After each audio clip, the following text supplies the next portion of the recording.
Hello Internet, I'm Dan. And I'm drunk, and this is Wine is Serious Business, episode 176. Not that drunk, he still knows his numbers. Okay, I'm Chaz. And we're here with Barnaby from Teutonic Wine Company. 3 awesome interviews in a row. We're on a roll here, right? So. Well, thank you. I'm also drunk, and I'm in a wheelchair. and what do you want to talk to us about tonight, Barnaby? Well, I don't know. I guess the wine. You guys are here to talk and lead, and I'll figure out where I'm supposed to go. Okay, good deal. I mean, for those of you who don't know, Barnaby is the winemaker for Teutonic Wine Company. It grows some of his own grapes as well here in Portland, Oregon. Known for like high acid, really crisp, racy wines, and has really kind of made a name for himself doing a style that that more and more people are trying to embrace right now, and really showing that you can get great flavors out of it. Really on the forefront of that too. Like that's when I first discovered your guys' wines, it was like a Laurel Vineyard 11% Pinot Noir that blew me away. I was like, how can you get this much complexity out of something that is literally juice, like as compared to something that's 13 or 14% alcohol? I mean, just the juicy, racy feel of it. Really impressed with you guys' wines in the past. Happy enough to be here to hang out with you guys and to taste through some of your current vintage stuff. So, what do we got for the first one? I think Olga, your wife? Yes, this is all a surprise to me. So. Yes, so she lined us up the 2012 Gewurztraminer from the Crow Valley Vineyard. What so the first Gewurztraminer I've ever made. The vines are in their mid to late 30s. Alpine soil. Super cool climate, late harvest. And I'm familiar with your Riesling from the Crow Vineyard. What's that vineyard like? Old, ungrafted, cold, very minimal. I mean, he sprays basically a little sulfur and does very little else. Obviously, if he needs to drop crop, he will, but it's very minimal. Cool. Where is it located? West of Eugene. Okay. Wow. So sort of this weird, sort of nebulous, the Elmira, Veneta, Crow area. And as the crow flies, how far is it from the Alcy Vineyard? As the crow flies, probably about 25 miles. Okay. Give or take. Yeah, roughly. Just trying to get an idea. He works with his Alcy Vineyard is one of his vineyards, and it's also pretty far south.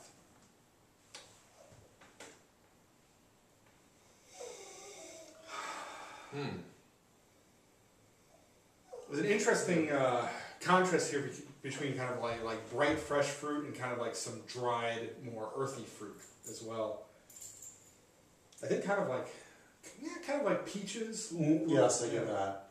And every time I taste this wine, it changes. It's not so long since it's been bottled, but it was really, really muted, and now I kind of get the lychee fruit, the peaches. Maybe a hint of citrus. Yeah, so there's definitely orange juice components sort of coming out of it, and the peach juice is there, but there's sort of like a pineapple-y thing with a little bit of edge to it. Maybe like the skin on a pineapple, right? Just a touch of that. Like you cut the slice and you didn't cut all of the skin off, so there's that little bit of like earthy texture along with the sweet fruit. It has a very delicious nose. So what inspired you to do the first Gewurztraminer? Well, I think I've always wanted to work with Gewurz. There's always been a little bit of terror because, I think that the German people, I shouldn't say, the Mosel people don't like this grape so much because it can be so fruity. It's not terroir forward, it's fruit forward. And the acid also can be not so good in this grape. But, it's Alsatian. People think of it as a German grape, but off camera we have our friend Daniel Image still, live before a studio audience. Yeah, we got a few people watching. But I think currently Gewurz is maybe 1% of German grape cultivation. It's a very, very insignificant grape. It's all about Alsace and what's happening in the United States. And I thought, well, let's try it. It's a cool climate vineyard. It's right up your alley in a lot of ways. And I'm happy with it. I wasn't sure what to expect, but I really dig it. And the trajectory of this wine was so muted, kind of yeasty tasting, and not showing a lot of fruit. And it's been about a month now, and I'm like, wow, it's really changed quite a bit. And I think the acidity here is good too. Like it's just, I'd say it's consistent with a number of the wines I have from you, where the fruit flavor is there, but the acidity stays high on the palate, keeps things crisp, all the way through. Is there any residual sugar with this wine? A little bit, a touch of it? Absolutely. And I think most of the 2012s, and it was one of these things, like, I always thought, oh, if I have a warm year, I can ferment the wines dry because the acid isn't so intense. And then it happens, we get the hot year. And everything I thought went out the window. Came back from Germany. We go every year for about a month. I have the pleasure of working in the vineyards and learning for the people that I'm trying to emulate. It is late September, we get back, and I'm like, oh my God, this wine's 26 bricks. And I should have picked it last week, and I realized it's a green grape, it has a green seed, it may have a lot of sugar, but it's not complex.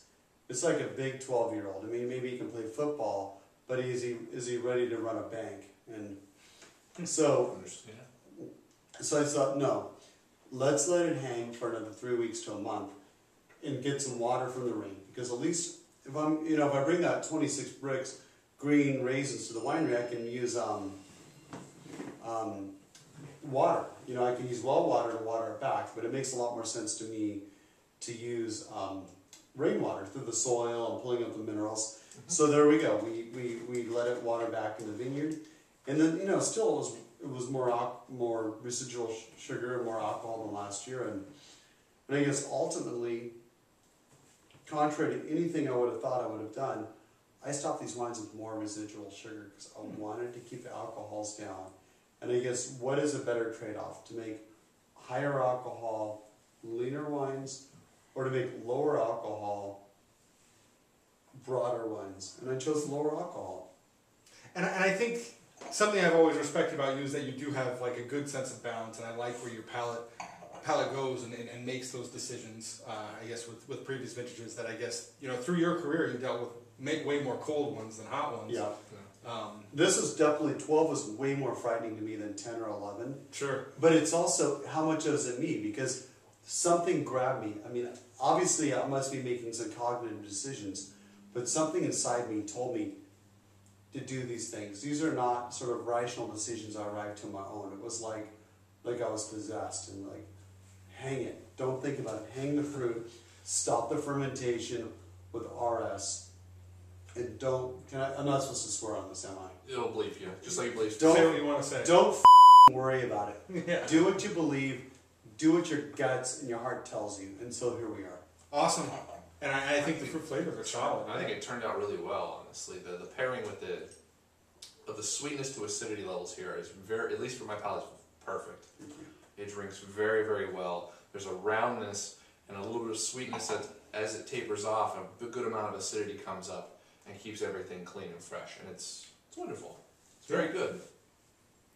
And I think one of the cliches with Gewurztraminer is the spice. I mean, it's even kind of built into the translation of the name. But I find this in a few other ones, and this one, that it is more in the direction of like flavorful oranges and a little orange zest, as opposed to something like cinnamon, right, or pepper, or like that kind of spice.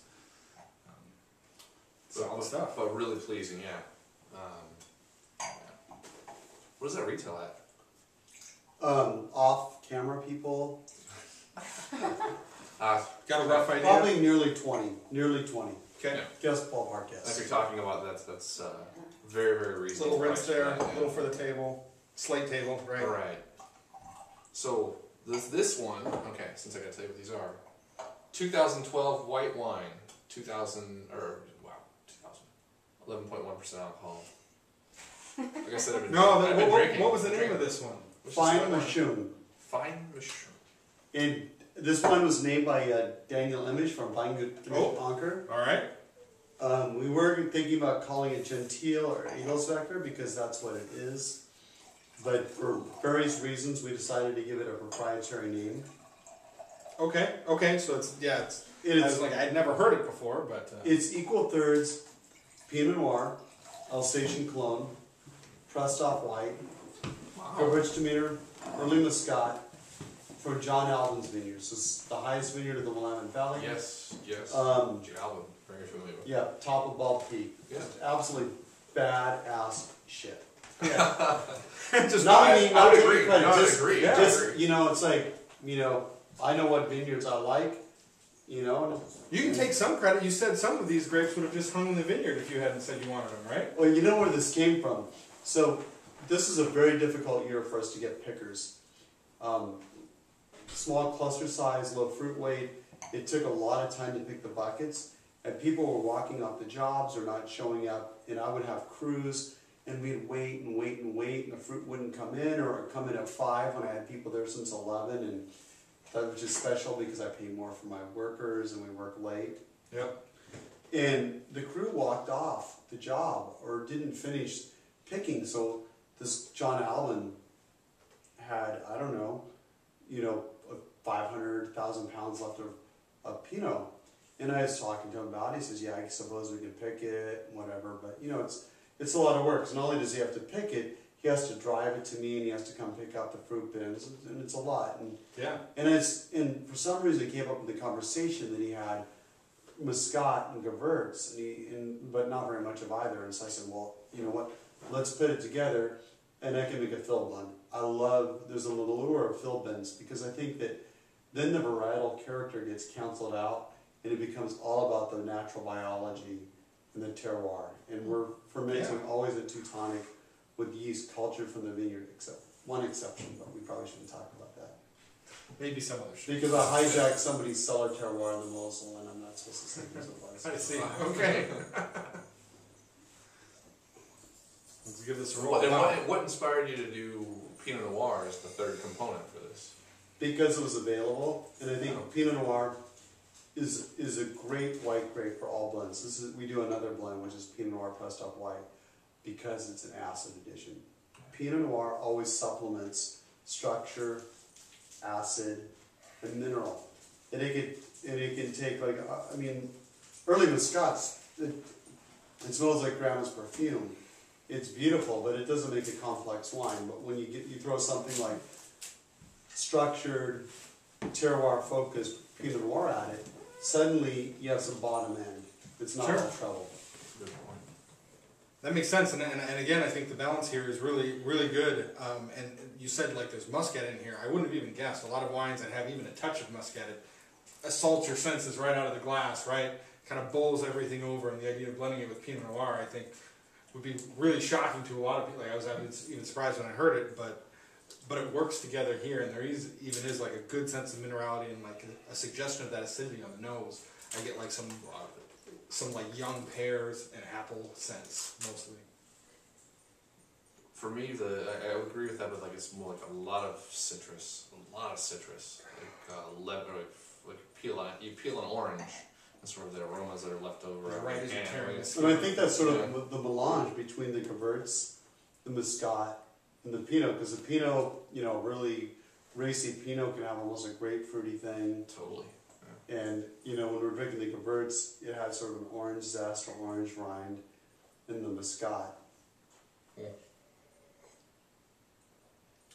The acidity sets in on the palate right out of the gate here, right on the tip of the tongue, spreads all the way across. Yeah, ooh, wow. It's full drying sensation. Dan's getting excited. Yeah. A little bit of pear skins sitting on the palate, so like gentle tannins, I think.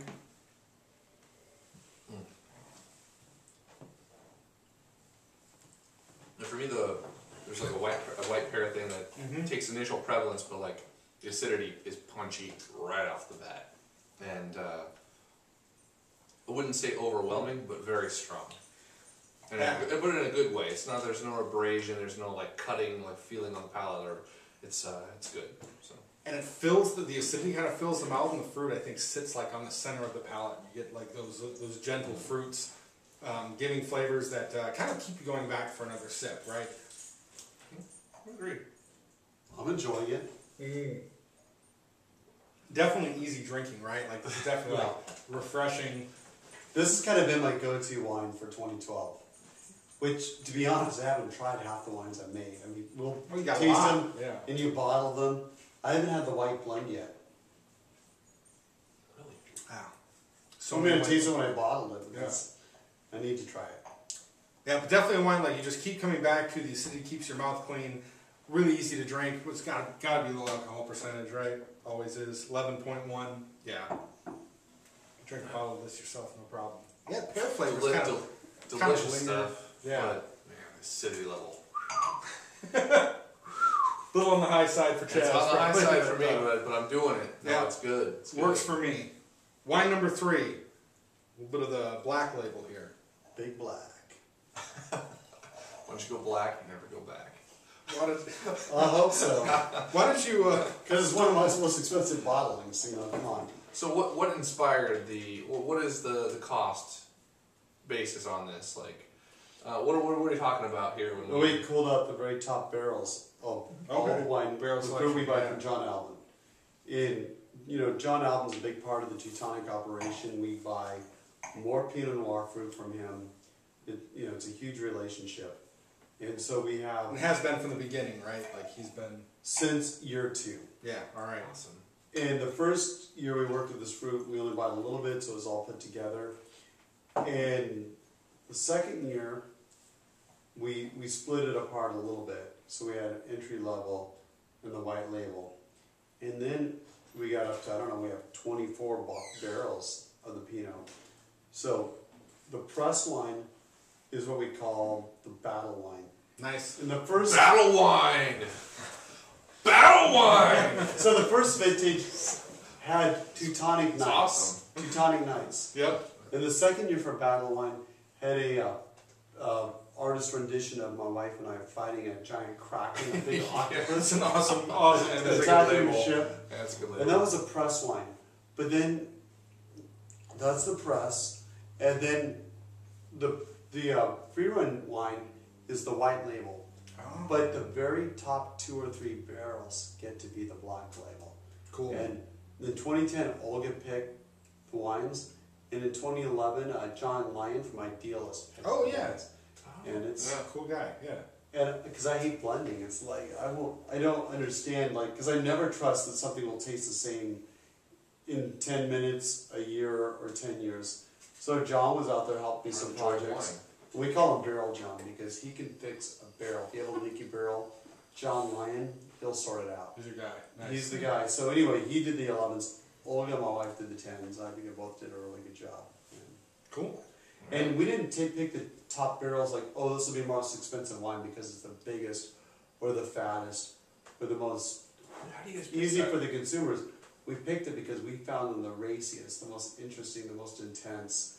And in John, because he knew the philosophy in 2011, he picked the lightest barrels to be the top and the most citrusy tasting. That's your style, though, And, right? and it's like it's punk rock. We're revolutionary. We don't want to be counter-revolutionary here.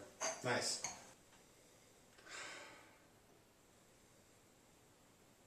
Some light cherry flavors, I think, on the nose here, and a little bit of nutmeg. Any whole cluster Ooh. here, or? No, it just tastes like it. Okay. And it also reminds me of sort of like a floral red tea that you'll steep sometime, or that I drink sometimes. The cherry flavors definitely are dominant, but there's like a red tea component Almost behind hibiscus. those. So yeah, Rooibos, or? I'm not.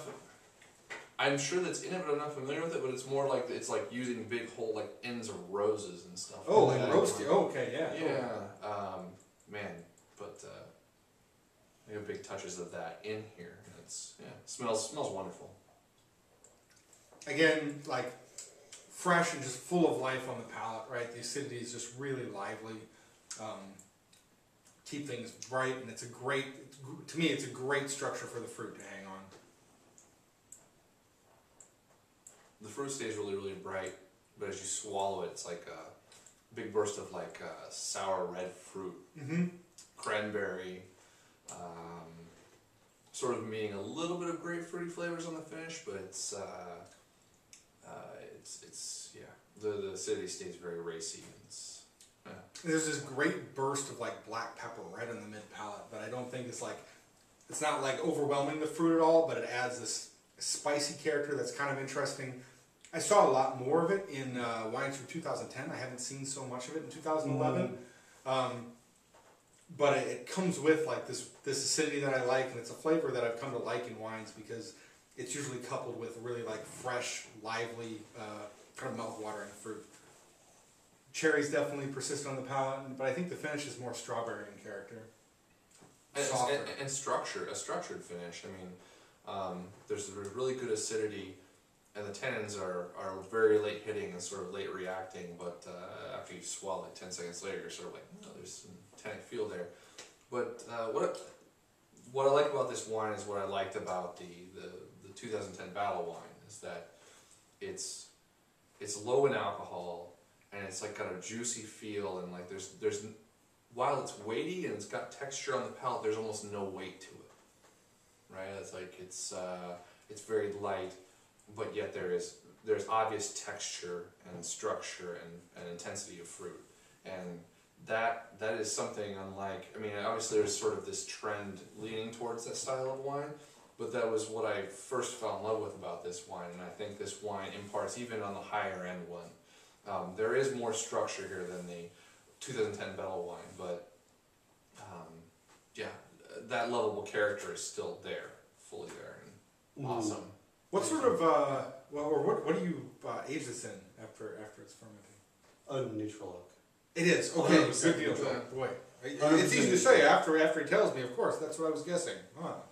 But yeah, but I'm curious. Like the mouthfeel has a really. But you know, back to what you're saying, I describe these wines as white wine and drag. Sure. They look red, but they're really just white wines. And it's no secret, I drink Mosel Riesling. I love white wines. Stimmt. Yeah. Yeah. And I think it's a good way, because lots of times, I'll get people coming to taste and they're drinking maybe Napa Cabs or big Syrahs. And this is what people expect from red wines. It doesn't mean they have bad palates or anything else. No. They just have a certain thing they're used to. And so, just saying, don't think of these. Everyone's got a range. And you're it's almost like it's shaking them out of that range. That's a good way to describe it. It's a range. Put this in your white wine range. This is, it looks red, but it's really white. And think of it that way. And it's amazing how many people who are really afraid of these wines or felt uncomfortable with them, as soon as they say, oh, it's a white wine.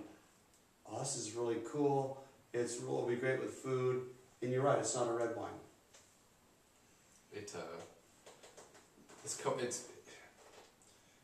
It's got characteristics of both through and through, which is what's exciting. Yeah, I totally agree.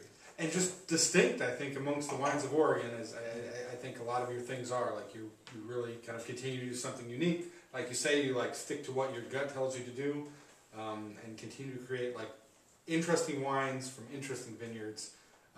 Yeah, and it's always exciting to see what you're releasing. I'm glad you guys are experimenting with this stuff. This is awesome. Yeah, that's what keeps me excited about your guys' wines. So, well, hopefully we keep it up and nobody becomes bored. No, I can't. So far, I've been pretty happy with it. So. And before we have the question of the day, we'll have you tell a little story too. You guys just put some more vines in the ground. A lot of people who watch this are your friends on Facebook. They know about it. But for those who don't, why don't you tell us a little bit about some of the newest Riesling vines in the Teutonic Wine Company's portfolio? Okay, well, we have a vineyard at our friend Ben Wallstrom's place in Wilsonville, the Wallstrom Vineyard. And we've been farming as Pinot Noir now for a few years. And it's really mineralic. It's a great site. Previously was a gravel quarry. It is a little bit steep, and there's a place at the bottom which is quite steep, over 60 degrees, and unheard of in Oregon, right? Unheard. Yeah, it's pretty steep. It's like some of the steepest stuff in the Mosel. Yeah, and it's all gravel and basalt, and it seemed like a pretty good idea to plant it. But the one problem is it's 60 degrees, and then it ends in an abrupt cliff. And so Ben put in the fence at the bottom, so that if we lose our balance, we fall, we crash into a fence, safety, and we don't die. So he sorted that out, and then we got 1,000 Geisenheim. What was the clone off camera? 17. 117 or. I think it's guys. I think it's Riesling 17. Anyway, we planted it very dense spacing, basically meter by meter, 1,000 plants in about 1/3 of an acre. Really just use the auger, but basically the auger tip wore out. Because you're going straight into stone. So we switch. It's rock on rock on rock. So just as a little bit of soil, but it's kind of like grout with the heavy rocks. So we used a jackhammer, but the generator we used was this 350-pound thin monstrosity we had to take down the hill. And so I'm using the jackhammer, and I can say honestly that a few times I fell and slid down the hill with the jackhammer riding me like Santa in the sled. Riding all the way down to the safety fence, right? Wow.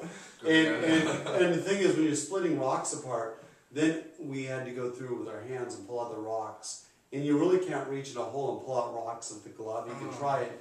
So anyway, our hands were a hamburger, but we got it done. It took a few days. A lot of really great, hardworking people helped us out. You know, we mulched each toll and dropped in the Riesling plants, and it's done. And it's been warm and cold, and I think it's about to bud burst. And I hope we don't get frosted. Let's hope not.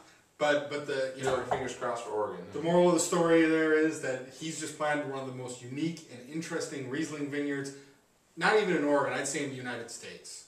Right? Just say it. What do you got? It's the Riesling number 17 Geisenheim 198. All right. There we go. But one of the most interesting Riesling vineyards in the United States, and you expect fruit from it 3 years is kind of the 3 or 4 years. Yeah, 3 or 4 years. So we look forward to that. We look forward to the next time you can join us on the show. Enjoyed this today. But I have to say something here. Go for it. That we'll get fruit in 4 years, but we have to get to be really, really old. So I don't know what the camera's going to look like in 40 years, but we really do appreciate this. We need to wait at least 40 or 50 years, because maybe 40 years and then 10 years of bottles. So guys, I really hope you're here with me. I don't know what kind of camera you're going to have or what kind of technology we're going to have. I'll probably need the wheelchair. Yeah, you've got it on hand. Yeah. We'll probably all be floating by that point. That could be too. I hope so. I hope so too. Yeah, we just float out to the But also drinking wine this good. So yeah, I hope so. Thanks for joining us. Well, thanks for having me. I really love what you guys do, and you're also very inspirational to us too. So thank you. Oh, great! Mutual Admiration Society. You got a question for our viewers? Oh my goodness, I forgot about that part. That's all right. Half of them are people you know personally anyway. So. Riesling is the best grape in the world. Why are there people who still are afraid to drink it? Ooh, that is a good question. Do not be afraid to kiss the girl. Right. It's a good question. Yeah. Awesome. Thanks again, and we'll see you all next week. Bye, Internet.